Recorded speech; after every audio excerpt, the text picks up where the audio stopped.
എന്നിട്ട് വീണ്ടും രാമനോട് പ്രാർത്ഥിക്കുകയാണ്, രാമ രാമാത്മാ രാമ ലോകാഭിരാമ രാമ.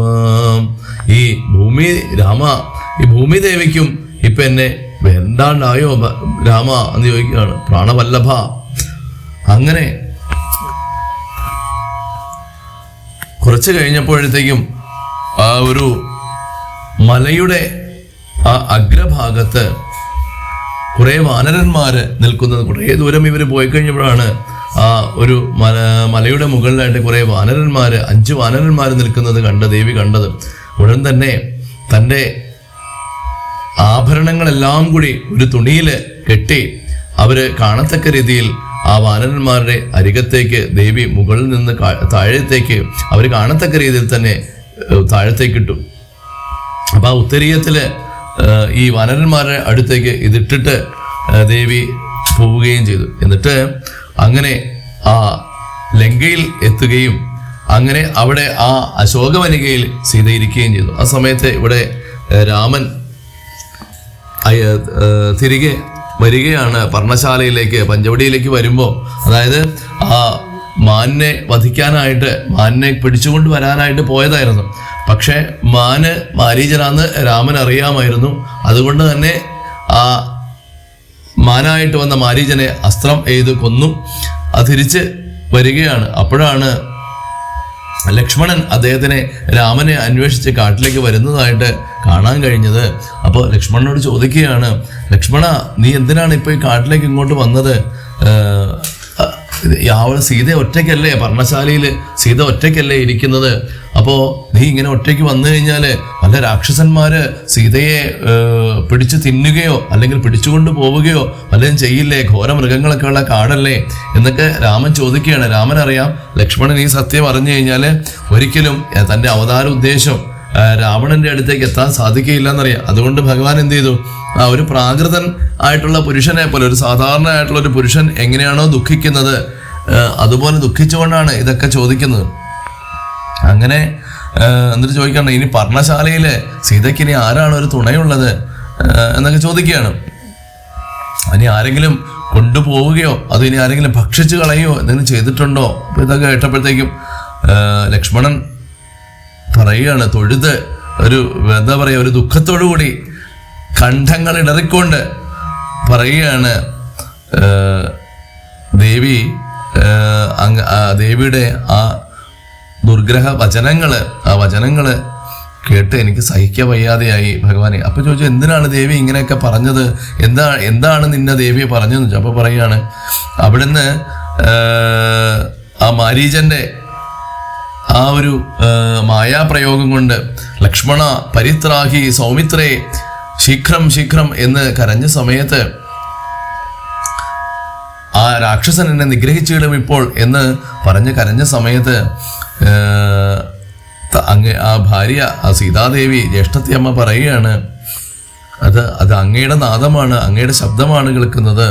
എന്നിട്ട് എന്നോട് പറയുകയാണ്, നീ എത്രയും പെട്ടെന്ന് നീ കേട്ടില്ലേ, രാമനാണ് കരയുന്നത്, അതുകൊണ്ട് രാമനെ പോയി രക്ഷിക്കൂ, അല്ലെങ്കിൽ അദ്ദേഹത്തിനെ പല രാക്ഷസന്മാരും വധിക്കും എന്നൊക്കെ പറഞ്ഞു. അപ്പൊ ഞാൻ പറഞ്ഞു, ഇത്തരം നാദം, ഇതുപോലുള്ള നാദമൊന്നും എൻ്റെ ജ്യേഷ്ഠൻ ഉണ്ടാവുകയില്ല എന്ന് പറഞ്ഞു. പക്ഷേ ദേവി എന്നോട് പറഞ്ഞ കാര്യങ്ങളൊന്നും അങ്ങയുടെ മുമ്പിൽ നിന്ന് എനിക്കിപ്പോൾ പറയാനുള്ള ശക്തിയില്ല, അത്ര അങ്ങനെയാണ് എന്നോട് സംസാരിച്ചത്. അപ്പോൾ ചോദിക്കുകയാണ്, ഞാൻ അവസാനം അവിടുന്ന് ഇറങ്ങി പോവുകയായിരുന്നു, ദേവി എന്നോട് ഇറക്കി വിടുകയായിരുന്നു, നീ പോയി രാമനെ രക്ഷിക്കാൻ പറഞ്ഞുകൊണ്ട്. അങ്ങനെ ഞാൻ അവിടെ നിന്ന് ഇറങ്ങി പോന്നതാണ് ഭഗവാനെ എന്ന് പറയുകയാണ്. എന്നിട്ട് ഞാൻ പറഞ്ഞു, എങ്കിലും പിഴച്ചത് പോകുന്നത് സൗമിത്രേ, നീ ശങ്ക ഉണ്ടായിടല, വചനങ്ങൾ കേട്ടാൽ എങ്കിലും നിനക്ക് തെറ്റിപ്പോയല്ലോ സൗമിത്രേ എന്ന് ഭഗവാൻ വിളിക്കുന്ന സുമിത്രയുടെ പുത്ര. അതായത് സുമിത്ര എന്ന് പറഞ്ഞാൽ വളരെ മഹനീയമായുള്ളൊരു സ്ത്രീയാണ്, ഈ ലക്ഷ്മണന്റെ അമ്മ. അപ്പൊ അങ്ങനെയുള്ള ആ അമ്മയുടെ പുത്രനുള്ള സൗമിത്രേ, ലക്ഷ്മണ നിനക്ക് കുറച്ച് തെറ്റിപ്പോയല്ലോ. യോഷന്മാരുടെ വാക്ക് സത്യമെന്നോർക്കുന്നവൻ ഭോഷൻ എത്രയുമെന്ന് നീ അറിയുന്നതില്ലേ, സ്ത്രീകളുടെ വാക്കുകൾ അങ്ങനെ സത്യമാണെന്ന് ഓർക്കാൻ പാടില്ല, അങ്ങനെ സത്യമെന്ന് ഓർക്കുന്നവൻ ഭോഷനാണെന്ന് നിനക്ക് അറിയാവുന്ന കാര്യമല്ലേ എന്നൊക്കെ അങ്ങനെ പറയുകയാണ്. അങ്ങനെ തിരിച്ച് ഇവിടെ വന്ന് ആ പർണശാലയിൽ വന്ന് നോക്കുന്ന സമയത്ത് ദുഃഖഭാവമൊക്കെ ഉൾക്കൊണ്ട് രാമൻ വന്ന് നോക്കുന്ന സമയത്ത് തൻ്റെ ഭാര്യയായിട്ടുള്ള സീതാദേവി അവിടെ കാണുന്നില്ല. അപ്പം ഭഗവാൻ വളരെയധികം ദുഃഖിക്കുന്നത് പോലെ അങ്ങനെ അഭിനയിക്കുകയാണ്. അങ്ങനെ അഭിനയിച്ച് ആ ലക്ഷ്മണന് ആ കാര്യം ബോധ്യമാകണം. അങ്ങനെ പക്ഷി വൃന്ദമേ പറഞ്ഞിടുവിൻ പരമാർത്ഥം പുഷ്കരാക്ഷിയെ നിങ്ങൾ എങ്ങാനുമുണ്ടോ കണ്ടു. പക്ഷികളോട് വരെ ചോദിക്കുകയാണ്, മൃഗസഞ്ചയങ്ങളെ നിങ്ങളുമുണ്ടോ കണ്ടു, മൃഗങ്ങളെ നിങ്ങൾ എൻ്റെ ദേവിയെ എൻ്റെ ഭാര്യയെ കണ്ടോ, എൻ്റെ സീതയെ കണ്ടോ എന്ന് ചോദിക്കുകയാണ്.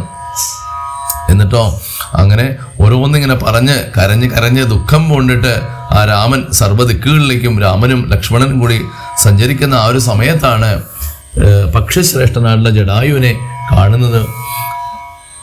അപ്പോൾ നോക്കുമ്പോൾ ജടായു താഴെ കിടക്കുകയാണ്. ഒരു തേരൊക്കെ തകർന്ന് അവിടെ കിടക്കുന്നുണ്ട്. അപ്പോൾ ശ്രീരാമൻ പറയുകയാണ്, ഇതാ നോക്കൂ, ഒരു രാക്ഷസൻ ദേവിയെ പിടിച്ചുകൊണ്ട് പോകുന്നത് കണ്ടപ്പോൾ മറ്റൊരു രാക്ഷസൻ അവനുമായിട്ട് പോർ ചെയ്തു. അങ്ങനെ യുദ്ധം ചെയ്ത് അതിൻ്റെ ആ തേരൊക്കെ ഇവിടെ പൊടിഞ്ഞു കിടപ്പുണ്ട്. എന്നിട്ട് ഏതോ ഒരു രാക്ഷസൻ അവളെ കൊന്ന് ഭക്ഷിച്ചിട്ടുണ്ട് എന്നൊക്കെ പറഞ്ഞ് ഇനി ഇവരെ പെട്ടെന്ന് കൊല്ലാമെന്ന് പറഞ്ഞ് ചെല്ലുമ്പോഴത്തേക്കും ആ ജടായു പറയുകയാണ്, ഞാൻ വധ്യനല്ല, അങ്ങയുടെ ഭക്തനാണ്, അങ്ങയുടെ ദാസനാണ്, ഞാൻ അങ്ങയുടെ അച്ഛന് മിത്രമായിരുന്നു, അങ്ങയെ ഞാൻ കാട്ടിൽ വെച്ച് ഇതിനു മുമ്പ് കണ്ടിട്ടുണ്ട്, അങ്ങയോട് സംസാരിച്ചിട്ടുണ്ട് എന്നൊക്കെ പറഞ്ഞപ്പോൾ അദ്ദേഹത്തിന് പെട്ടെന്ന് ഈ ജടായുവിനെ കണ്ട് സങ്കടം വന്നു. അപ്പോൾ ദുഷ്ടനാം ദശമുഖൻ നിന്നുടെ പത്നി തന്നെ കട്ടുകൊണ്ട് ആകാശ പോകുന്ന നേരം അറിഞ്ഞു ഞാൻ. അപ്പോൾ അവിടെ നടന്ന സംഭവങ്ങളൊക്കെ ജടായു പറയുകയാണ്. ദുഷ്ടനായിട്ടുള്ള ആ ദശമുഖൻ രാവണൻ അങ്ങയുടെ പത്നിയെ കട്ടുകൊണ്ട് ആ ആകാശത്തൂടെ പോകുന്നത് അറിഞ്ഞിട്ട് ഞാൻ പെട്ടെന്ന് അവനെ തടുത്തു നിർത്തി. അങ്ങനെ ഞാൻ അവനോട് യുദ്ധം ചെയ്തു. എന്നെ കൊണ്ട് കഴിയാവുന്ന രീതിയിലൊക്കെ ഞാൻ അവൻ്റെ തേരും വില്ലും ഒക്കെ ഞാൻ പൊട്ടിച്ചു, നശിപ്പിച്ചു. അപ്പോൾ അവൻ്റെ ശരീരം മുഴുവൻ ഞാൻ മാന്തി കീറി, എൻ്റെ കൊക്കുകൾ കൊണ്ട് അവൻ്റെ ശരീരത്ത് മുഴുവൻ കുത്തി എന്നൊക്കെ പറയും. അപ്പോൾ ഉടനെ തന്നെ അവൻ്റെ ചന്ദ്രഹാസം കൊണ്ട് അവൻ എന്നെ വെട്ടി ഭൂമിയിലേക്ക് വലിച്ചെറിഞ്ഞു. വളരെ വേദനയുണ്ട് എൻ്റെ ശരീരത്തിലാകമാനം. അതുകൊണ്ട് അപ്പോൾ സീതാദേവി എന്നോട് പറഞ്ഞു, നിന്തിരിവിടെയെ കണ്ടൊഴിഞ്ഞു മര്യാദ ഇന്ദിരാദേവിയോട് വരവും വാങ്ങിക്കൊണ്ടേൻ. ആ ഇന്ദിരാദേവി എനിക്ക് വരം തന്നു. അങ്ങയെ കണ്ട് ഈ വൃത്താന്തമെല്ലാം അങ്ങയോട് പറഞ്ഞതിന് ശേഷം മാത്രമേ എനിക്ക് മരണം സംഭവിക്കുകയുള്ളൂ എന്ന് സീതാദേവി എനിക്ക് വരം തന്നു. അതുകൊണ്ട് തൃക്കൺ പാർക്കണം എന്നെ കൃപാനിധേ, തൃക്കഴലിട നിത്യം ഉൾക്കാമ്പിൽ വസിക്കണം. അതുകൊണ്ട് ഭഗവാൻ എന്നെ കൃപയോടുകൂടി എന്നെ നോക്കണേ ഭഗവാനെ. അങ്ങയുടെ ഈ രൂപം അതെന്നും എൻ്റെ ഉള്ളില്, എൻ്റെ ഹൃദയത്തിലെങ്ങും എപ്പോഴും അങ്ങയുടെ ഈ ദിവ്യ കോമളമായിട്ടുള്ള ഈ രൂപം എപ്പോഴും ഉണ്ടാകണേ ഭഗവാനെ. അപ്പോൾ ഈ ജടായുവിൻ്റെ ഇങ്ങനെ വാക്കുകളൊക്കെ കേട്ടപ്പോൾ ഭഗവാന്റെ ഉള്ളിൽ കാരുണ്യമുണ്ടായി. അപ്പോൾ ഭഗവാൻ എന്ത് ചെയ്തു?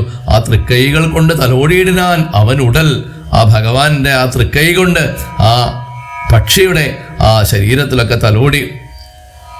അപ്പോൾ എന്നിട്ട് രാമനും കരയുകയാണ്. തൻ്റെ ഭക്തനായിട്ടുള്ള ഈ ജടായുവിൻ്റെ ഈ അവസ്ഥ, തന്നെ സേവിക്കാൻ വേണ്ടിയിട്ടാണ് ജടായു ഈ പാടൊക്കെ ചെയ്ത് ആ രാവണനുമായിട്ട് യുദ്ധം ചെയ്ത്, ലോകങ്ങൾ പോലും പേടിക്കുന്ന രാവണന്റെ മുമ്പിൽ ചെന്ന് യുദ്ധം ചെയ്ത് ആ രാവണനെ ഇത്രയും കൊത്തുകയും മാന്തുകയും കീറുകയും ഒക്കെ ചെയ്തു ജടായു. അദ്ദേഹത്തെ കൊണ്ട് ഈ പക്ഷിയെ കൊണ്ട് ചെയ്യാൻ പറ്റുന്നതൊക്കെ ചെയ്തു തൻ്റെ സ്വാമിക്ക് വേണ്ടിയിട്ട്.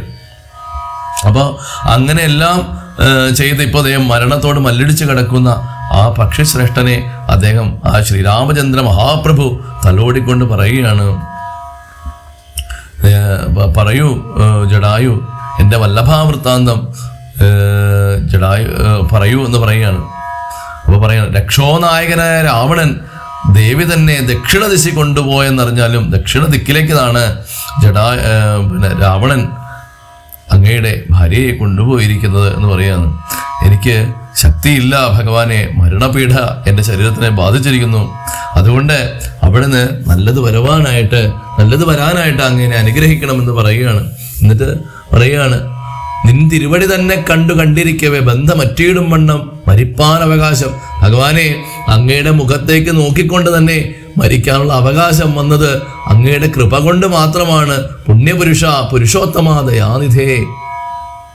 ഭഗവാനെ, അങ്ങ് സാക്ഷാൽ മഹാവിഷ്ണു തന്നെയാണ്, അങ്ങ് പരമാത്മാവാണ്, അങ്ങ് എപ്പോഴും എൻ്റെ ഉള്ളിൽ വസിക്കണം ഭഗവാനെ.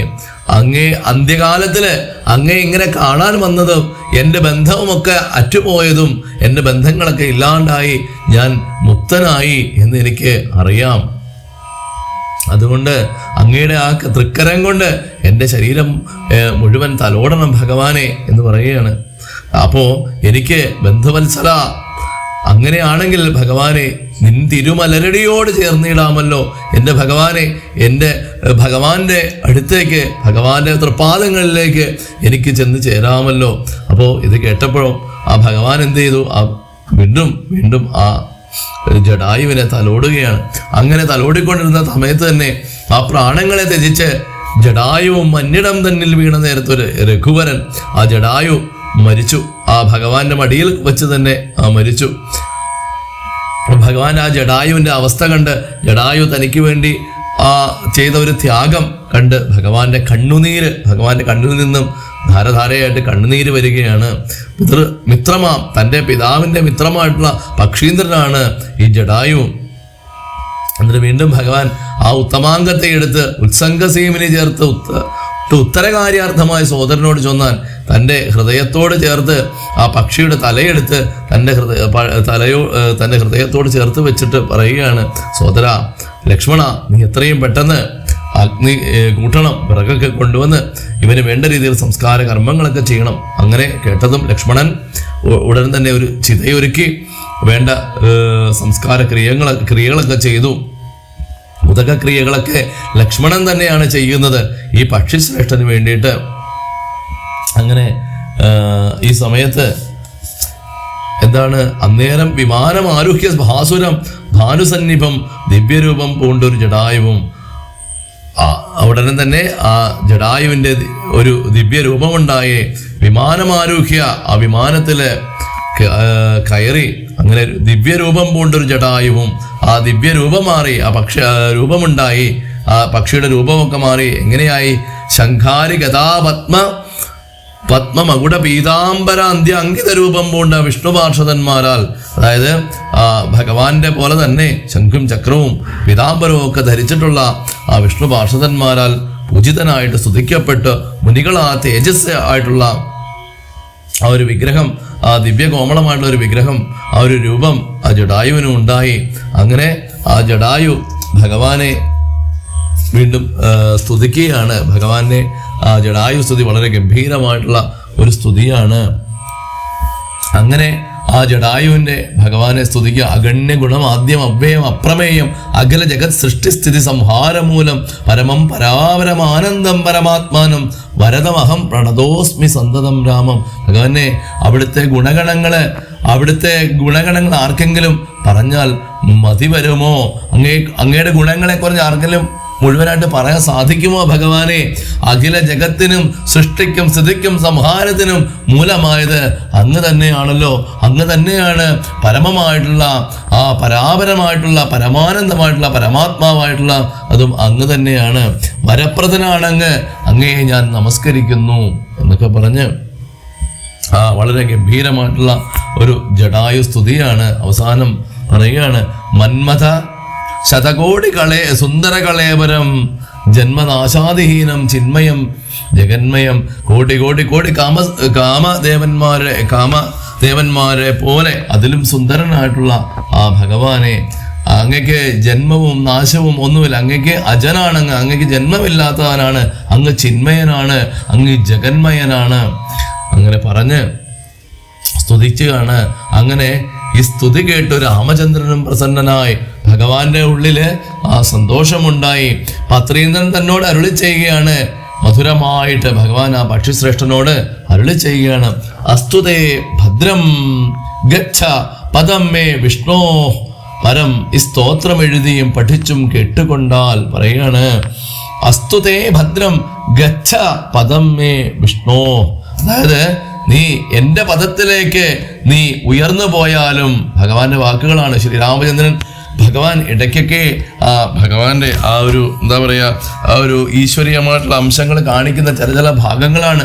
ജടായുവിൻ്റെ അടുക്ക് വന്നിട്ട് ഭഗവാൻ പറയാണ്, ഞാൻ നിന്നോട് ആജ്ഞാപിക്കുകയാണ്, നീ എൻ്റെ പദത്തിൽ ചെന്ന് ചേർന്നാലും എന്ന് പറയുകയാണ്. എന്നിട്ട് പറയുകയാണ്, ഈ സ്തോത്രം എഴുതിയും പഠിച്ചും ഒക്കെ കേട്ടാൽ ഭക്തനായുള്ളവന് വന്നിടും മൽ സാരൂപ്യം പക്ഷീന്ദ്ര, നിന്നെപ്പോലെ മൽ പരായണനായാൽ. അങ്ങനെ ഈ സ്തോത്രം പഠിച്ചു കഴിഞ്ഞാൽ, നിത്യം ഇത് ജപിച്ചു കഴിഞ്ഞാൽ നിന്നെ പോലെ തന്നെ അവർക്ക് മരിക്കുന്ന സമയത്ത് മത് സാരൂപ്യം, എൻ്റെ സാമീപ്യം അവരുടെ അടുത്തുണ്ടാകും എന്ന് പറയുകയാണ്. ഇങ്ങനെ ആ രാമവാക്യം കേട്ട ഒരു പക്ഷിശ്രേഷ്ഠൻ അങ്ങനെ തന്നെ വിഷ്ണു സാരൂപ്യം പ്രാപിച്ചു പോയി.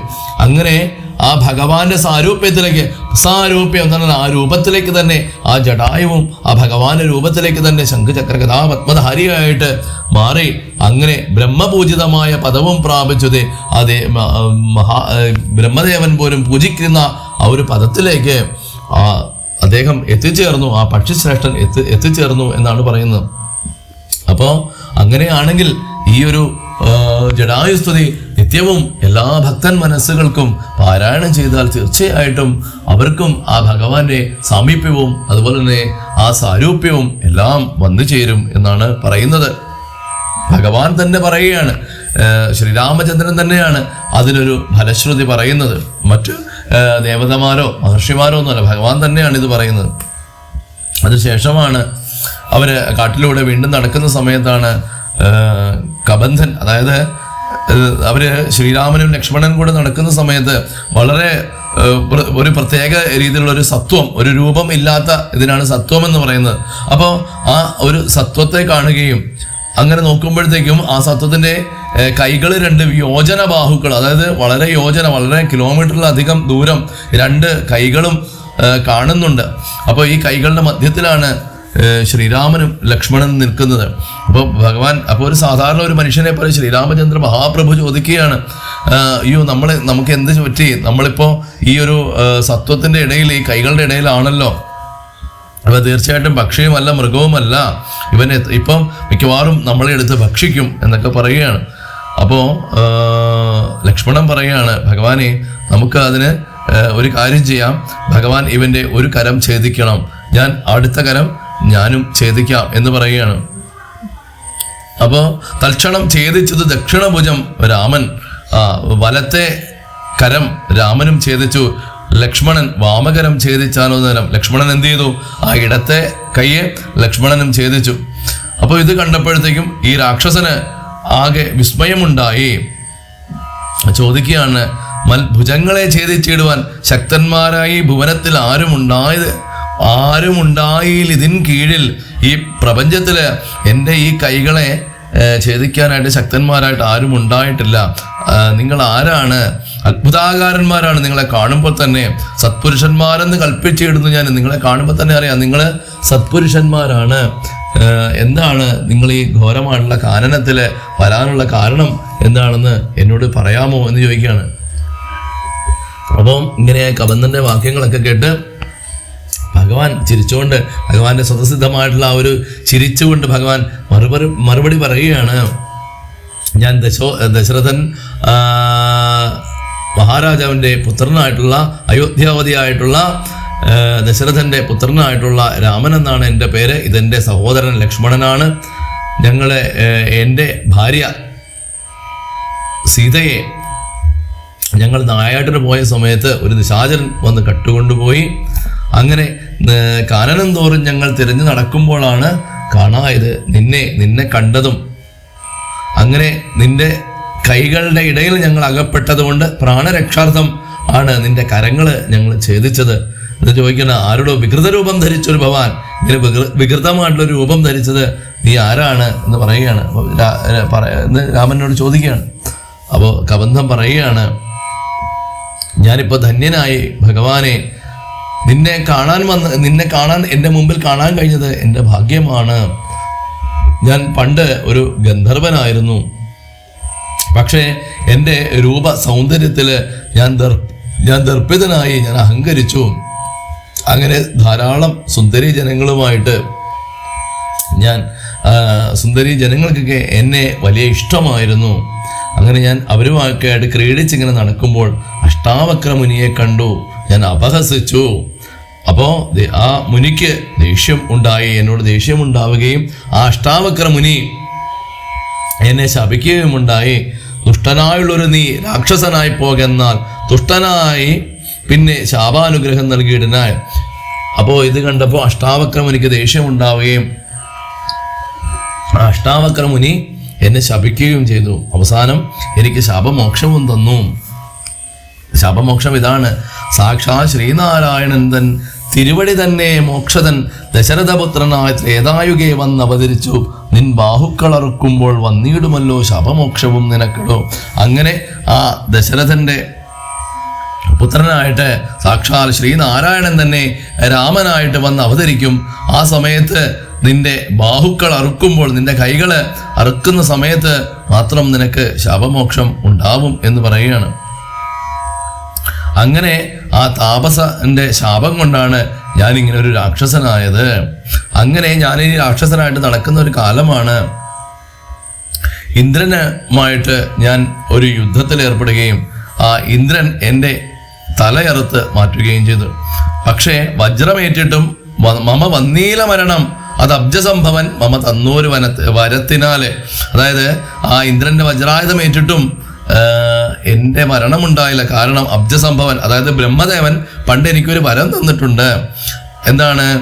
വധ്യനല്ലായക മൂലം വൃത്തിക്കു. അപ്പൊ ഞാൻ എന്തായത് അങ്ങനെ ബ്രഹ്മദേവനും എന്നോട് പറഞ്ഞിട്ടുണ്ട്, നിനക്ക് ആ ഭഗവാനെ കാണാൻ സാധിക്കും, അതുകൊണ്ട് എന്നെ വധിക്കാൻ സാധിക്കില്ല എന്ന് പറഞ്ഞിട്ടുണ്ട്. അപ്പൊ എന്ത് ചെയ്തു? ആ മഹേന്ദ്രൻ, ആ ഇന്ദ്രൻ എന്ത് ചെയ്തു? എൻ്റെ ഉത്തമാംഗത്തെ, അതായത് എൻ്റെ വയറെടുത്ത് എൻ്റെ കുക്ഷിയിലാക്കി വെച്ചു. എൻ്റെ പാദങ്ങളും ഒക്കെ എൻ്റെ ആ കുക്ഷിയിൽ വയറിനകത്തേക്ക് ആക്കി വെച്ചു. എന്നിട്ട് എന്ത് ചെയ്തു? എൻ്റെ കൈകൾക്ക് മാത്രം വളരെ വലിയ നീളം, യോജനയോളം വിസ്താരം തന്നു. എന്നിട്ട് പറഞ്ഞു, നിനക്ക് ഭക്ഷണം കഴിക്കുന്ന സമയത്ത് നിന്റെ കൈകളുടെ ഉള്ളിൽ എന്ത് വന്നാലും ശരി നീ അതെടുത്ത് ഭക്ഷിച്ചോളൂ എന്ന് പറഞ്ഞ് ഇന്ദ്രൻ പോവുകയും ചെയ്തു. അപ്പൊ അങ്ങനെ ആണ് ഞാൻ എൻ്റെ ജീവിതം നയിച്ചുകൊണ്ടിരുന്നത് എന്ന് പറയുകയാണ്. വൃത്തിക്കു ചക്രാജ്ഞ സത്വസഞ്ജയമ ഹസ്തമധ്യമായാൽ വക്ത്രേണ ഭക്ഷിച്ചു ഞാൻ വർത്തിച്ചേൻ ഇത്ര നാളും ഉത്തമോത്തമ രഘുനായക ദയാനിധേ. അതുകൊണ്ട് വന്യയും ജ്വലിപ്പിച്ച് ദേഹവും ദഹിപ്പിച്ചാൽ പിന്നെ ഞാൻ ഭാര്യാമാർഗമൊക്കവേ ചൊല്ലിയിടുവേൻ. അപ്പൊ ഭഗവാനെ, ഞാൻ അങ്ങയെ കണ്ടു, അങ്ങയെ കണ്ടാൽ എനിക്ക് ശാപമോക്ഷം കിട്ടുമെന്നാണ് അഷ്ടാവക്ര മുനി എനിക്ക് പറഞ്ഞു തന്നിട്ടുള്ളത്. അതുകൊണ്ട് അങ്ങ് എൻ്റെ ഈ ശരീരം ദഹിപ്പിക്കുന്നതിനുള്ള കാര്യങ്ങളൊക്കെ ചെയ്യൂ, അപ്പോൾ എനിക്ക് ശാപമോക്ഷം ഉണ്ടാകും.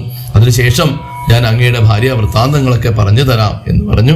അപ്പൊ അങ്ങനെ ആ രാമദേവനെ പ്രദക്ഷിണം ചെയ്ത് ഭഗവാൻ അവരുടെ ആ ഒരു സംസ്കാരാദി കർമ്മങ്ങളൊക്കെ ചെയ്തു. അപ്പോൾ ആ കബന്ധന്റെ ആ ഒരു രൂപം മാറി ആ ഒരു ഭഗവാന്റെ ഒരു ഗന്ധർവന്റെ രൂപത്തിലേക്ക് വരികയും അങ്ങനെ ആ ഗന്ധർവൻ അവിടെ നിന്നിട്ട് ആ ഭഗവാനെ സ്തുതിക്കാനും ആരംഭിക്കുകയാണ്. കബന്ധ സ്തുതിയാണ്. കബന്ധം എന്ന് പറഞ്ഞാൽ എന്താണ്? തലയില്ലാത്തവെന്നാണ് അർത്ഥം. കബന്ധം എന്ന് പറഞ്ഞാൽ കഴുത്ത് വരെയുള്ള ഭാഗം മാത്രമേ ഉള്ളൂ, അതാണ്. അപ്പൊ അങ്ങനെ അത് മാറി ആ ഗന്ധർവന്റെ രൂപത്തിലേക്ക് മാറി പറയും ഗന്ധർവ സ്തുതിയാണ്, കബന്ധന്റെ ആ ഒരു സ്തുതിയാണ്. നിന്തിരുവടിയുടെ തത്വം ഇതൊരുവർക്കും ചിന്തിച്ചാലറിഞ്ഞുകൂടാതവയൽ കൂടാവതല്ലെന്നാകിലും നിന്തിരുവടി തന്നെ സ്തുതിപ്പാൻ തോന്നിയിടുന്നു സന്തതമന്ധത്വം കൊണ്ടെന്തൊരു മഹാമോഹം. ഭഗവാനെ, അങ്ങയുടെ തത്വം ചിന്തിച്ചാല് ഒരുവർക്കും അറിയില്ല, പക്ഷേ അങ്ങയെ സ്തുതിക്കാനും ഒരുവർക്കും സാധിക്കുകയില്ല. പക്ഷെ എന്നിരുന്നാലും ശരി, എനിക്ക് അങ്ങയെ സ്തുതിക്കാനായിട്ട് തോന്നുകയാണ് എന്ന് പറയുകയാണ്. അന്തവും ആദികളും ഇല്ലാത്തൊരു പരബ്രഹ്മം അന്തരാത്മനെ തെളിഞ്ഞുണർന്ന് വസിക്കണം. ഭഗവാനെ, അവിടത്തേക്ക് അന്തവും ആദിയുമില്ല, അങ്ങേക്ക് ജനനവും മരണവുമില്ല, അല്ലേ? ഈ പ്രപഞ്ചമുള്ള കാലം ഒന്ന് മുതൽ തന്നെ ഭഗവാനും ഉണ്ട്, അല്ലേ? അപ്പോൾ ആ ഭഗവാൻ തന്നെയാണ് ഈ പ്രപഞ്ചകാലത്തിൽ നിലനിൽക്കുന്നതും. പരബ്രഹ്മമാണ് ഭഗവാൻ. സർവ മനുഷ്യരുടെയും സർവ ജീവജാലങ്ങളുടെയും ഈ പ്രപഞ്ചത്തിന്റെ ഉള്ളിൽ തന്നെ ആത്മാവായിട്ടിരിക്കുന്നത് ഭഗവാനാണ്.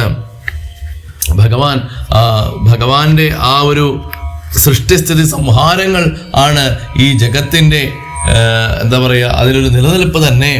അതുപോലെ തന്നെ ബ്രഹ്മാണ്ഡകോശ വിരാട് പുരുഷെ കാണാകുന്നു. ഈ ബ്രഹ്മാണ്ഡത്തില് ബ്രഹ്മം ഒരു അണ്ഡമായതുകൊണ്ട് അതില് ഭഗവാൻ വിരാട് പുരുഷനായിട്ട് ഭഗവാനെ കാണാകുന്നു. അങ്ങനെ തുങ്കനാം വിരാട് പുമാനാകിയ ഭഗവാൻ തന്റെ അംഗങ്ങളെല്ലാം 14 ലോകവും നൂനം ഭഗവാന്റെ അംഗങ്ങളാണല്ലോ, ഭഗവാന്റെ ശരീരത്തിലുള്ള ഓരോ അംഗങ്ങളാണല്ലോ ഈ 14 ലോകവും ഭഗവാൻ തന്നെയാണ്. പാതാളം പാദമൂലം, ഭഗവാൻ ആ പാദമൂലമാണ്, പാതാളമായിട്ട് തന്നെ ഭഗവാന്റെ പാർഷ്ണികളാണ് മഹാതലമായിട്ടുള്ളത്. നാഥാദേ ഗുൽഫം രസാതലം, അങ്ങയുടെ ഗുൽഫം എന്ന് പറയുന്നത് രസാതലമാണ്. തലാതലം ചാരു ജാനുക്കള്, അങ്ങയുടെ ജാനുക്കളാണ് തലാതലം എന്ന് പറയുന്നത്. അങ്ങനെ ആ ഭഗവാന്റെ ശരീരത്തിലുള്ള ഓരോ ഭാഗങ്ങളും ഓരോ അംഗങ്ങളാണെന്ന്, ഈ പ്രപഞ്ചത്തിലെ 14 ലോകവും ഭഗവാന്റെ ശരീരത്തിന്റെ ആ വിരാട് പുരുഷന്റെ അംഗങ്ങളാണെന്ന് വർണ്ണിക്കുന്നു. അങ്ങനെ ഗംഭീരമായിട്ടുള്ള ഒരു വർണ്ണനയ്ക്ക് ശേഷം വീണ്ടും പറയുകയാണ്, പരമാത്മാവ് പരബ്രഹ്മം നിൻ തിരുവടി പരമേശ്വരനായി അറിഞ്ഞു വഴി പോലെ മൂഢന്മാർ ഭവതത്വം എങ്ങനെ അറിയുന്നു മൂടിപ്പോകയാൽ മഹാമായ മോഹാന്ധകാരേ.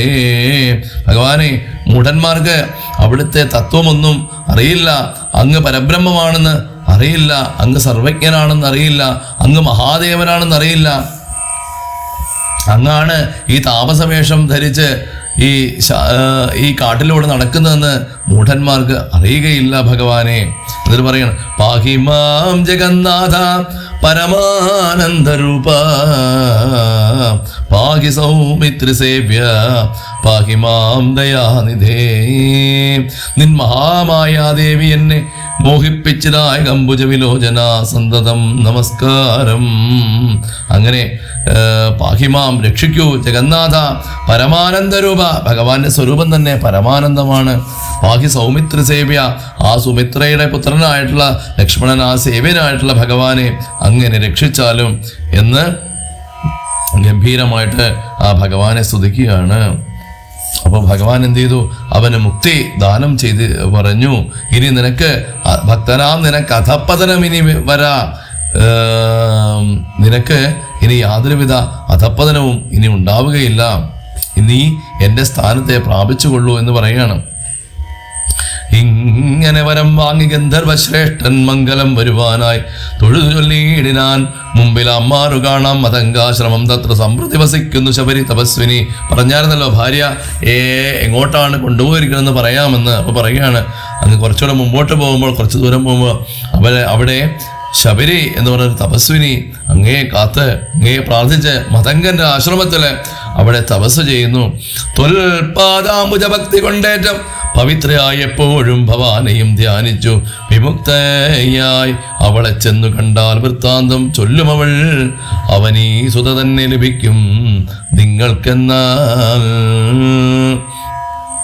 അവിടുത്തെ പാദാംബുജങ്ങള് ധ്യാനിച്ചത് കൊണ്ട് തന്നെ അതീവ ശുദ്ധയായി പവിത്രയായി, അപ്പൊ ഭഗവാനെ എപ്പോഴും ധ്യാനിച്ച് വിമുക്തയായി അവളെ ചെന്ന് കണ്ടാൽ, ആ ശബരിയെ ചെന്ന് കണ്ടാൽ തീർച്ചയായിട്ടും ആ ദേവി എവിടെയാണെന്നുള്ള വൃത്താന്തം തീർച്ചയായിട്ടും അങ്ങേക്ക് അറിയാൻ സാധിക്കും എന്ന് പറയുകയാണ്. അങ്ങനെ ആ ഭഗവാൻ ആ കാട്ടിലൂടെ നടന്ന് അങ്ങനെ ശബരിയുടെ ആശ്രമത്തിലെത്തി. അങ്ങനെ ആ ഗന്ധർവൻ അങ്ങനെ മറഞ്ഞു. അതിനുശേഷം ശബരിയുടെ ആശ്രമത്തിലെത്തി. സംഭ്രമത്തോടും പ്രത്യുദ്ധായ താപസി ഭക്തിയാ സമ്പാദിച്ചിതു. പാദാംഭോരിക യുഗത്തിങ്കൽ പെട്ടെന്ന് എത്രയോ യുഗങ്ങളായിട്ട് എത്രയോ വർഷങ്ങളായിട്ട് ഇങ്ങനെ കാത്തിരിക്കുകയാണ്. എന്താണ്?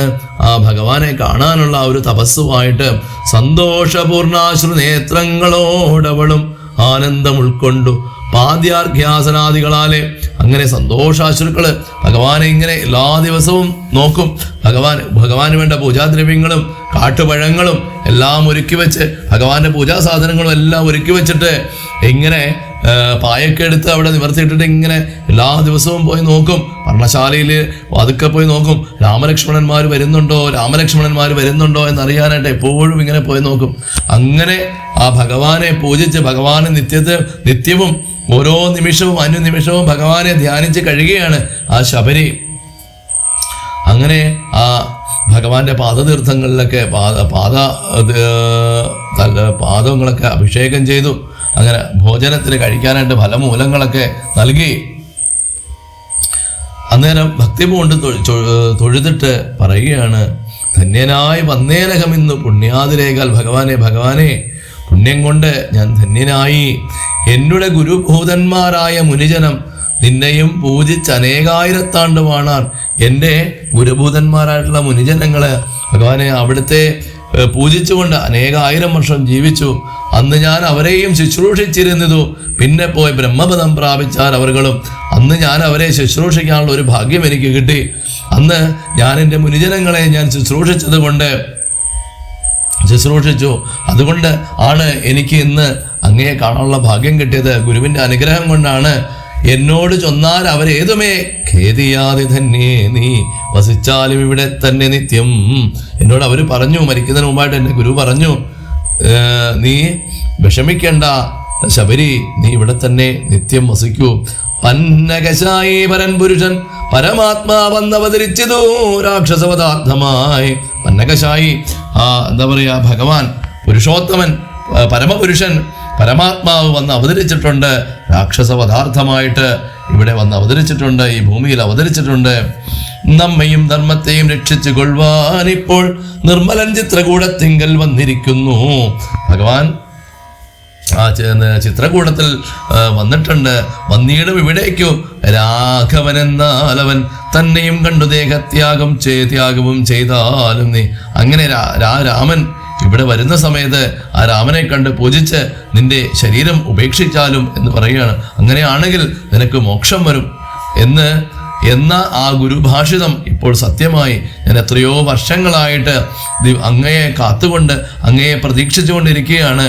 ഓരോ കുട്ടികളും അവര് പറയും, അവരുടെ മക്കളാകുമ്പോൾ പറയും, ഞങ്ങളോട് പറഞ്ഞിട്ടുണ്ട്, ആ ശബരി മാതാവ് ശബരി അമ്മൂമ്മ പറഞ്ഞിട്ടുണ്ട്, രാമൻ വരും. അവരൊക്കെ മുത്തശ്ശിമാരായി മാറി.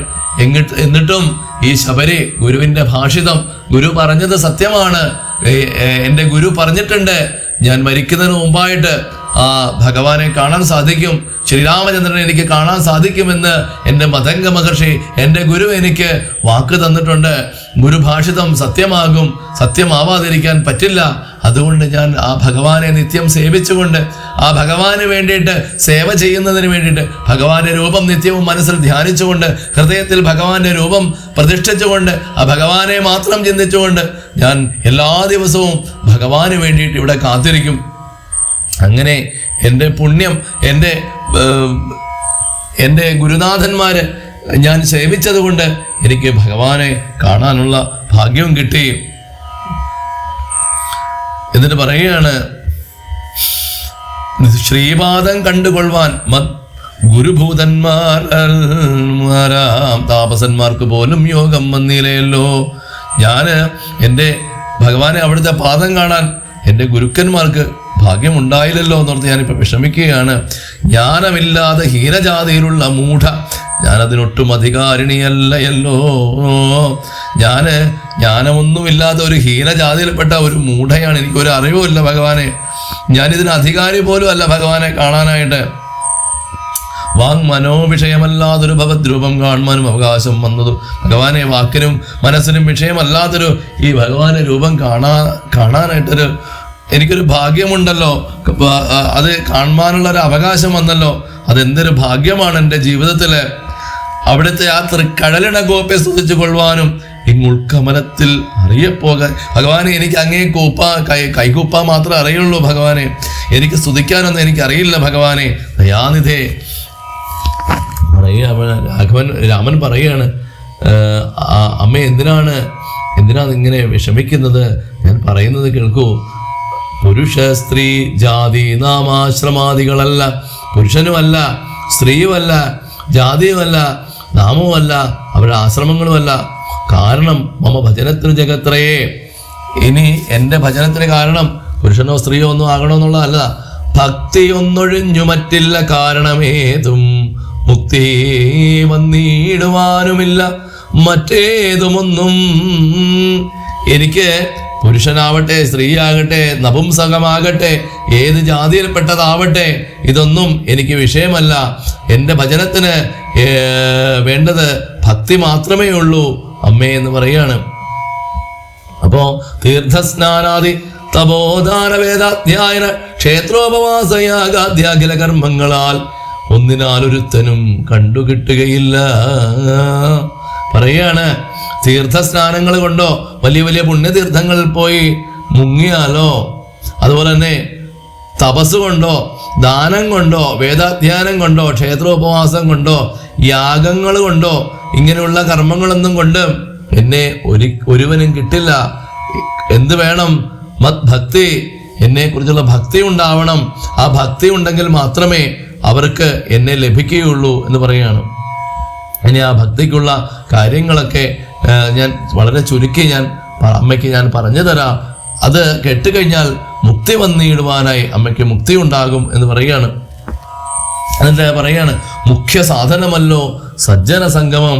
ഏറ്റവും പ്രധാനപ്പെട്ട ഒരു കാര്യം എന്ന് പറയുന്നത് സജ്ജനങ്ങളുമായിട്ടുള്ള സംഗമമാണ്. എപ്പോഴും ആ സജ്ജനങ്ങളോട് കൂടെ വർത്തിക്കുക, സജ്ജനങ്ങളോട് കൂടിയിരിക്കുക, സത്സംഗങ്ങൾ പങ്കെടുക്കുക. സജ്ജന സംഗമം, ദുർജന സംഗമം ഒഴിവാക്കുക എന്നുള്ളതാണ്. ദുർജനങ്ങളുമായിട്ടുള്ള സംഗമമാണ് ഇപ്പോൾ കലികാലത്തില് ഏറ്റവും അധികമായിട്ട് ഉള്ളത്.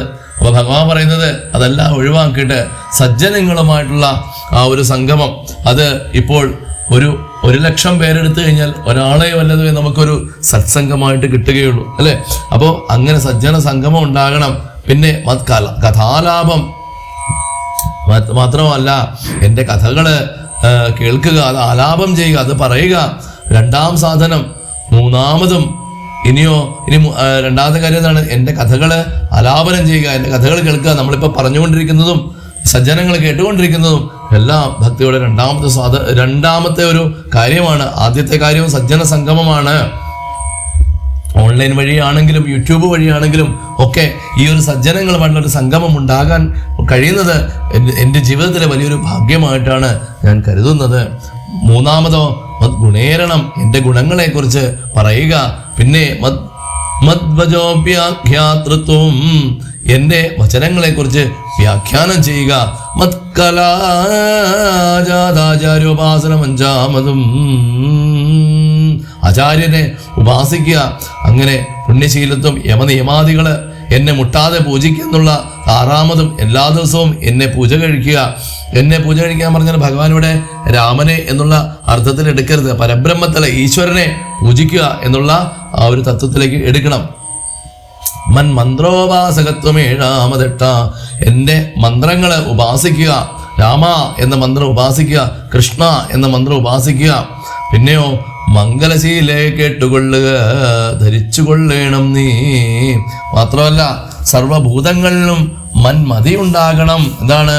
എല്ലാ ഭൂതങ്ങളിലും എല്ലാ ജീവജാലങ്ങളിലും ഞാനാണ് ഇരിക്കുന്നത് എന്നുള്ള ഒരു തത്വം, എന്നുള്ളൊരു തോന്നല് എപ്പോഴും ഉണ്ടാവണം. അല്ലാതെ ഞാൻ മാത്രമല്ല, എൻ്റെ സഹജീവികളുടെ ഉള്ളിലിരിക്കുന്നതും ഞാൻ തന്നെയാണ്, എൻ്റെ ആ ഒരേ പരമാത്മാവ് തന്നെയാണ് ഇതെല്ലാം തോന്നണം. സർവദാ ഭക്തന്മാരിൽ പരമാസ്തിക്യവും, എൻ്റെ ഭക്തന്മാരിൽ അവരോടെപ്പോഴും ഒരൈക്യം ഉണ്ടാവണം, അവരോടെപ്പോഴും ഒരു ആധിക്യം, അവരോട് ചേർന്ന് നിങ്ങളെപ്പോഴും നിൽക്കണം. പിന്നെയോ സർവബാഹ്യാർത്ഥങ്ങളിൽ വൈരാഗ്യം ഭവിക്കും. ഈ പുറമേ കാണുന്ന സർവ്വജീവിതങ്ങളിലും സർവഭാഗങ്ങളിലും എന്താണ്? ഒരു വൈരാഗ്യം ഉണ്ടാവണം, ഒരു വിരക്തി ഉണ്ടാവണം, ഒരു അറ്റാച്ച്മെന്റ് ഇല്ലാതെ ഇരിക്കണം.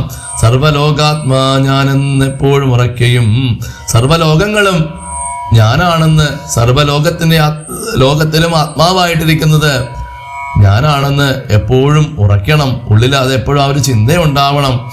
തത്വവിചാരം കേൾ. 9-ാമതും ഭദ്രേ, എന്നെക്കുറിച്ചുള്ള തത്വവിചാരങ്ങള്, അത് 9-ാമത്തെ ഭക്തി സാധനമാണ്. ചിത്തശുദ്ധിക്കും മൂലമാദി സാധനം നൂനം. ഇതൊക്കെ കൊണ്ട് ആ ചിത്തശുദ്ധി ഉണ്ടാകും. ഉക്തമായത് ഭക്തി സാധനം നവവിധം ഉത്തമേ, ഭക്തി നിത്യമാർക്കുള്ളു വിചാരിച്ചാൽ.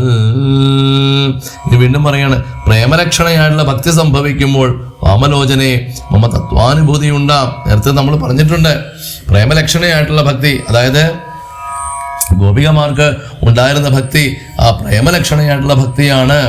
തത്വാനുഭവസിദ്ധനായാൽ മുക്തിയും വരും. അപ്പോൾ ആ ഭഗവാന്റെ തത്വത്തിൽ അനുസരിച്ച് അറിയുകയാണെങ്കിൽ എന്താണ്? ആ മുക്തിയും വരും. തത്ര ജന്മനി മർത്യനുത്തമ തപോധനേ. മർത്യന് ഈ ജന്മത്തിൽ തന്നെ മോക്ഷവും ഉണ്ടാകും. തപോധനെ ആകയാൽ മോക്ഷത്തിനു കാരണം ഭക്തി തന്നെ. ഭാഗവതാഢ്യേ ഭഗവത് പ്രിയേ മുനിപ്രിയേ. ആകയാല് മോക്ഷത്തിന് കാരണം എന്താണ്? ആ ഭക്തി മാത്രമേ ഉള്ളൂ. അല്ലാതെ നേരത്തെ പറഞ്ഞതുപോലെ തീർത്ഥസ്നാനങ്ങളിൽ പോയി സ്നാനം ചെയ്തത് കൊണ്ടോ, അല്ലെ, തീർത്ഥങ്ങളിൽ പോയി സ്നാനം ചെയ്തുകൊണ്ടോ, തപസ് കൊണ്ടോ, ദാനം കൊണ്ടോ, വേദാധ്യാനം കൊണ്ടോ, ക്ഷേത്രോപവാസം കൊണ്ടോ ഒന്നും എന്താണ് എന്നെ കിട്ടില്ല. മോക്ഷം ഉണ്ടാകണമെങ്കിൽ എന്തുണ്ടാവണം? ഭക്തി തന്നെ ഉണ്ടാവണം എന്ന് പറയുകയാണ്. ഭക്തി ഉണ്ടാക കൊണ്ടു കാണായി വന്നതോ തവ മുക്തിയും അടുത്തത് നിനക്കു തപോധനേ. നിനക്ക് നിന്റെ ഈ ഭക്തി കൊണ്ട് മാത്രമാണ് എന്നെ കാണാനുള്ള ഭാഗ്യം വന്നത്. ഇത് മുക്തിയും അങ്ങയുടെ അവിടുത്തെ മുക്തിയും അടുത്തു എന്ന് പറയുകയാണ്. എത്രയോ യോഗികൾക്ക് പോലും ദുർലഭമായിട്ടുള്ളതാണ് അമ്മേ ഈ മുക്തി. എന്നെ കാണാനുള്ള ഭാഗ്യം വന്നത് അവിടുത്തെ ആ ഭക്തി കൊണ്ടാണ് എന്ന് പറയുകയാണ്. നീ ജാനകി മാർഗം അറിഞ്ഞിട്ട് നീ പറയണം കേനവാ നീത സീതാമൽ പ്രിയ മനോഹരി. ആ സീത എവിടെയാണെന്ന് അമ്മയ്ക്ക് അറിയാമെങ്കിൽ അമ്മ അത് എന്നോട് പറഞ്ഞു തരണം എന്ന് പറയുകയാണ്. അപ്പോൾ ആ ശബരി പറയുകയാണ്, ശബരി മാതാവ് പറയുകയാണ്, എല്ലാം ആകുലതകളും അകന്നു. സർവവും അറിഞ്ഞിരിക്കുന്ന നിൻ തിരുവടി സർവജ്ഞനെന്നാകിലും ലോകാനുസരണാർത്ഥം. എല്ലാം അറിയുന്നതാണ് ഭഗവാൻ, സർവജ്ഞനാണ് ഭഗവാൻ. എങ്കിലും ലോകാനുസരണാർത്ഥം ചോദിച്ച മൂലം പറഞ്ഞിടുവേ ഞാൻ പറയാം. സീതാദേവി ഖേദിച്ചു, ലങ്കാപുരി തന്നിൽ വാഴുന്നു നൂനം. കൊണ്ടുപോയത് ദശകണ്ഠൻ എന്നറിഞ്ഞാലും കണ്ടിതു ദിവ്യദൃശാ തണ്ടലാർമ്മകളെ. എൻ്റെ ദിവ്യ നേത്രങ്ങൾ കൊണ്ട്, ദിവ്യ ചക്ഷസ് കൊണ്ട് എനിക്ക് കാണാൻ കഴിഞ്ഞു. ലങ്കയിൽ ദശകണ്ഠൻ ആണ് സീതയെ കൊണ്ടുപോയിട്ടുള്ളത്. കുറച്ച് ഭാഗം തെക്കോട്ട് ചെന്നാൽ അവിടെ പമ്പയാം സരസിനെ, ആ പമ്പയാകുന്ന സരസിനെ കാണാം. അതിനുശേഷം പശ്യ അതിനടുത്തായിട്ട് പർവ്വതപര ഋഷ്യമൂകാഖ്യം തത്ര വിശ്വസിച്ചിരിക്കുന്നു. സുഗ്രീവൻ കവിശ്രേഷ്ഠൻ അവിടെ ആ ഋഷ്യമൂകാചലത്തില് അവിടെ സുഗ്രീവൻ എന്ന് പറയുന്ന ഒരു കവിശ്രേഷ്ഠനുണ്ട്. 4 മന്ത്രികളോടും കൂടി ആ സൂര്യപുത്രനായിട്ടുള്ള ആ സുഗ്രീവൻ ബാലിയെ പേടിച്ച് അവിടെ ഋഷ്യമുഖാചലത്തിൽ താമസിക്കുകയാണ്. ബാലിക്ക് മുനിയുടെ ശാപം കൊണ്ട് അങ്ങോട്ട് കയറുകയില്ല, ഋഷ്യമുഖാചലത്തിലേക്ക് കയറുകയില്ല. അതുകൊണ്ട് അങ്ങ് അവിടെ ചെന്ന് സഖ്യം ചെയ്തു കൊള്ളുക. സുഗ്രീവനോട് ഓടിച്ചേർന്ന് സഖ്യമൊക്കെ ചെയ്ത് ആ ദുഃഖങ്ങളെല്ലാം തീർന്ന് കാര്യവും സാധിച്ചിടും. അവിടെ ചെന്ന് അങ്ങയുടെ ദുഃഖമെല്ലാം തീരും, അങ്ങയുടെ പോകുന്ന കാര്യങ്ങളെല്ലാം സാധിക്കും. എന്നിട്ട് പറയുകയാണ്, എങ്കില് ഞാൻ അഗ്നിപ്രവേശനം ചെയ്തു ഭഗവത് പാദപങ്കജത്തോട് ചേർന്ന് കൊള്ളുവാൻ തുടങ്ങുന്നു. ഇനി ഞാൻ അഗ്നിപ്രവേശനം ചെയ്യുകയാണ്. എന്നിട്ട് വേണം എനിക്ക് അങ്ങയുടെ പാദങ്ങളിലേക്ക് ചേരാനായിട്ട്. എന്നിട്ട് പറയുകയാണ്, ഭഗവാനെ എൻ്റെ മായാകൃതമായിട്ടുള്ള എൻ്റെ ബന്ധനങ്ങളൊക്കെ ഒഴിവാക്കി തന്നെ ഭക്തി പൂണ്ടിദ്ധമുക്വാദേഹത്യാഗവും ചെയ്ത് മുക്തിയും സിദ്ധിച്ചതു ശബരിക്കത് കാലം. അങ്ങനെ ആ ഭഗവാനെ കാത്തിരുന്ന് യുഗങ്ങളോളം കാത്തിരുന്നു ആ ശബരി. അങ്ങനെ ഭഗവാനെ കണ്ടു. ഭഗവാന്റെ ഗുരു പറഞ്ഞു വരും, ഭഗവാൻ വരും എന്ന് പറഞ്ഞു. അങ്ങനെ ആ ഗുരുവിൻ്റെ വാക്ക് സത്യമാണ് എന്ന് ശബരിക്കറിയാമല്ലോ. എന്നെങ്കിലും ഈ രാമൻ ഇവിടെ വന്നിരിക്കും, എൻ്റെ ആശ്രമത്തിൽ വരും എന്ന് കണ്ട് ഭക്തി കൊണ്ട് തപസ് ചെയ്ത് ഭഗവാൻ തന്നെ പറയുന്നുണ്ട് ശബരിയോട്, നിന്റെ ഭക്തി കൊണ്ടാണ് ഞാനിവിടെ നിന്നെ കാണാനായിട്ട് വന്നത് എന്ന് പറയുന്നുണ്ട്. അങ്ങനെ ശബരിക്ക് മോക്ഷം ലഭിച്ചു. ഇനി പറയുകയാണ്, ഭക്തവത്സലൻ ആയിട്ടുള്ള ഭഗവാൻ പ്രസാദിക്കുകയാണെങ്കിൽ എന്ത് ജാതി എന്ത് മതം, ഇന്ന് നീച ജാതിയാണെങ്കിൽ കൂടി അങ്ങനെ ഒരു ജാതി എന്ന് പറയുന്ന ഒരു സങ്കല്പമേ ഇല്ല. എല്ലാവരും ആ ഭഗവാന്റെ തന്നെ ആ അംശങ്ങളാണ്. ഇത് ഓരോരുത്തരും ഓരോരോ രീതിയിൽ കാണുന്നുവെന്ന് മാത്രമേ ഉള്ളൂ. എന്നിട്ട് പറയാണ്, ശ്രീരാമഭക്തി തന്നെ മുക്തിയെ സിദ്ധിപ്പിക്കും. ശ്രീരാമപാദാംബുജം സേവിച്ചു കൊള്ളുക നിത്യവും. അങ്ങനെ ആ ഭഗവാന്റെ ഭക്തി തന്നെയാണ് മുക്തിയെ സിദ്ധിപ്പിക്കുന്നത്. അതുകൊണ്ട് ആ ശ്രീരാമചന്ദ്രന്റെ ആ പാദങ്ങളെ തന്നെ ആശ്രയിച്ചുകൊള്ളൂ എന്ന് ഭഗവാൻ ആരാണ് ഇവിടെ പറയുന്നത്? ഇത് മഹാദേവന്റെ വചനമാണ്. ദേവിയോട് പറഞ്ഞു കൊടുക്കുകയാണ് കഥ, അല്ലേ? എന്നിട്ട് പറയാണ്, ഓരോരോ മന്ത്രതന്ത്ര ധ്യാന കർമാദികളും ദൂരെ സന്ധിച്ചു തൻ ഗുരുനാഥ ഉപദേശാൽ, ആ ഗുരുനാഥൻ്റെ നിന്ന് ഉപദേശം സ്വീകരിച്ചിട്ട് ആ മന്ത്രങ്ങൾ കൊണ്ട് ഭഗവാനെ തപസ് ചെയ്യൂ, ഭക്തിയോടുകൂടി പൂജിക്കൂ. എന്നിട്ട് ആ ഭഗവാനെ തന്നെ എപ്പോഴും മനസ്സിൽ ധ്യാനിച്ചു കൊള്ളുക. എന്നിട്ട് ആ ശ്രീരാമമന്ത്രം എപ്പോഴും ജപിച്ചിടുക സദാകാലം. അതാണ് സദാസേവ്യം എന്ന് പറയുന്നത്. ചില ചോദിക്കും സന്ധ്യയ്ക്ക് ഭജിക്കാൻ മേലെ, രാത്രി ഭജിക്കാൻ മേലെ, അങ്ങനെയൊന്നുമല്ല പറയുന്നത്. നമ്മുടെ ആചാര്യന്മാർ പറയുന്നത് സദാസേവ്യം എന്നാണ്. എപ്പോൾ വേണമെങ്കിലും ഭഗവാനെ സേവിക്കുക. എന്നിട്ട് പറയുകയാണ്, ആ ശ്രീരാമചന്ദ്രന്റെ കഥ കേൾക്കുകയും ചൊല്ലുകയും ശ്രീരാമഭക്തന്മാരെ പൂജിച്ചു കൊള്ളുകയും ശ്രീരാമമയം ജഗത് സർവമെന്നുറയ്ക്കുമ്പോൾ ശ്രീരാമചന്ദ്രൻ തന്നോട് ഐക്യവും പ്രാപിച്ചിടാം. ആ ഭഗവാന്റെ കഥ കേൾക്കുക, ഭഗവാന്റെ കഥ നമുക്കൊണ്ട് പറ്റുന്ന രീതിയിലൊക്കെ പറയുക. അങ്ങനെ ശ്രീരാമഭക്തന്മാരെ പൂജിച്ചു കൊള്ളുക. അപ്പോൾ അങ്ങനെയാണെങ്കിലോ ഈ ജഗത്ത് മുഴുവൻ, ഈ പ്രപഞ്ചം മുഴുവൻ ശ്രീരാമചന്ദ്രനാൽ നിറഞ്ഞിരിക്കുന്നതായിട്ട് തോന്നും. അങ്ങനെ ആകുമ്പോൾ ഭഗവാൻ നമ്മളോട് ഐക്യപ്പെടും, ഭഗവാൻ നമ്മളുടെ അടുത്തേക്ക് വരും എന്ന് പറയുകയാണ്. ശബരി മാതാവിൻ്റെ അടുത്തേക്ക് ചെന്നതുപോലെ അതുപോലെ തന്നെ ആ ഭഗവാൻ നമ്മുടെ അടുത്തേക്ക് വരിക എന്ന് പറയുകയാണ്. രാമരാമേത് ജപിച്ചുകൊടുക്കുക സദാകാലം, എപ്പോഴും ആ രാമന്റെ നാമം ജപിക്കുക. ഭാമിനി ഭദ്രേ പരമേശ്വരി പത്മേക്ഷണേ, ആ പത്മേക്ഷണയായിട്ടുള്ള ആ ദേവിയോട്, ആ ഭദ്രയോട്, ആ പാർവതി ദേവിയോട്, പരമേശ്വരിയോട് ആ മഹാദേവൻ പറയുകയാണ്, യുദ്ധമീശ്വരൻ പരമേശ്വരിയോട് രാമഭദ്ര വൃത്താന്തം ചെയ്തത് കേട്ട നേരം. അപ്പൊ ഈ രാമചന്ദ്രന്റെ വൃത്താന്തമൊക്കെ പരമേശ്വരൻ ദേവിയോട് പറഞ്ഞപ്പോഴത്തേക്കും ഭക്തി കൊണ്ടേറ്റം പരവശയായി. ദേവിക്ക് ആ ഭക്തി കൊണ്ട് ആ ഭക്തിയുടെ ഔന്നിത്യത്തിലെത്തി. ശ്രീരാമങ്കൽ ചിത്തവും ഉറപ്പിച്ച് ലയിച്ചു രുദ്രാണിയും, ആ ഭഗവാൻ തന്നെ മനസ്സിനെ ഉറപ്പിച്ച് ആ ചിത്തം ഉറപ്പിച്ചു, ലയിച്ചു, ആ സമാധി പൂണ്ടു ആ രുദ്രാണിയും എന്നാണ് പറയുന്നത്. പൈങ്കളി പൈതദാനം പരമാനന്ദം പൂണ്ടു ശങ്കര ജയേച്ചരുളെന്നരുളീടിനാൻ. വിദ്യാധ്യാത്മരാമായണ ഉമാമഹേശ്വര സംവാദേ ആരണ്യകാന്ഡം സമാപ്തം. നമ്മൾ പതിവ് വായിക്കുന്നതിനേക്കാളും കുറച്ച് പുറകിലായിട്ടാണ് ഇപ്പോൾ നമ്മുടെ കഥാഭാഗം നിൽക്കുന്നത്. അത് കുറച്ചെങ്കിലും ഒന്ന് നന്നായിട്ട് പറയണം അല്ലോ എന്ന് വിചാരിച്ചുകൊണ്ടാണ്. എങ്കിലും ഒത്തിരി സ്പീഡ് കൂടുതലാണെന്ന് എനിക്കറിയാം. പക്ഷേ നമുക്ക് 31 മുമ്പിലായിട്ട് ഇത് പറഞ്ഞു തീർക്കേണ്ടത് കൊണ്ടാണ് ഇത്രയും ഒരു സൂപ്പർ ഫാസ്റ്റ് സ്പീഡിലൊക്കെയാണ് പോകുന്നത്. എല്ലാ സജ്ജനങ്ങളും എന്നോട് ക്ഷമിക്കണം. കാരണം എന്താണെന്ന് വെച്ച് കഴിഞ്ഞാൽ നമുക്ക് ഇപ്പം തന്നെ നമ്മൾ കുറച്ച് പോർഷൻ പുറകിലാണ്. അതിനുശേഷം ഭഗവാൻ അനുവദിക്കുകയാണെങ്കിൽ നമുക്ക് രാമായണം വളരെ ഡീറ്റെയിൽ ആയിട്ട് തന്നെ നമുക്ക് ഓരോ ദിവസവും നമുക്ക് ഒരു വർഷം കൊണ്ടൊക്കെ രാമായണ കഥ പറഞ്ഞു പോകുന്ന രീതിയിലൊക്കെ നമുക്ക് അങ്ങനെ ഒരു കാര്യം കൂടെ ആരംഭിക്കണമെന്ന് ഭഗവാൻ മനസ്സിൽ തോന്നിപ്പിക്കുന്നു. അപ്പം എല്ലാവരും ഭഗവാന്റെ കഥകൾ കേൾക്കുക, ഭഗവാന്റെ കഥകൾ പറയുക. എത്രമാത്രം ഭഗവാനെക്കുറിച്ച് ചൊല്ലാൻ പറ്റുകയോ അത്രയും പറയുക. ഭഗവാന്റെ ഒരു തിരുനാമമെങ്കിലും നമ്മുടെ കമൻറ്റ് ബോക്സിൽ എഴുതിയിടുക. ശ്രീരാമജയെന്നോ ജയ് ശ്രീരാമനെന്നോ അതെന്നും എല്ലാ കാലവും ആ നിങ്ങൾ കൊത്തിവെക്കുന്ന തങ്കലിപികളായിട്ട് ആ ഓൺലൈൻ ആണെങ്കിൽ കൂടി അത് വായിക്കുന്ന ഒരു വ്യക്തിയുടെ ഉള്ളിലേക്ക് ആ ഭഗവാന്റെ രൂപം നിങ്ങൾ മൂലം ചെന്നെത്തും. അത് നിങ്ങൾക്കും നിങ്ങളുടെ സന്തതി പരമ്പരകൾക്കും ആയുരാരോഗ്യ സൗഖ്യവും സൽകീർത്തിയും ഉണ്ടാക്കിത്തരും. എല്ലാവർക്കും ഭഗവാൻ അനുഗ്രഹം ഉണ്ടാവട്ടെ എന്ന് ഹൃദയം നിറഞ്ഞ് പ്രാർത്ഥിക്കുന്നു. സർവം ശ്രീകൃഷ്ണ പാദാരവിന്ദാർപ്പണമസ്തു. സർവം ശ്രീരാമപാദാരവിന്ദാർപ്പണമസ്തു. ഹരി ഓം തത്സത്. ഓം ശ്രീ സദ്ഗുരുഭ്യോ നമഃ.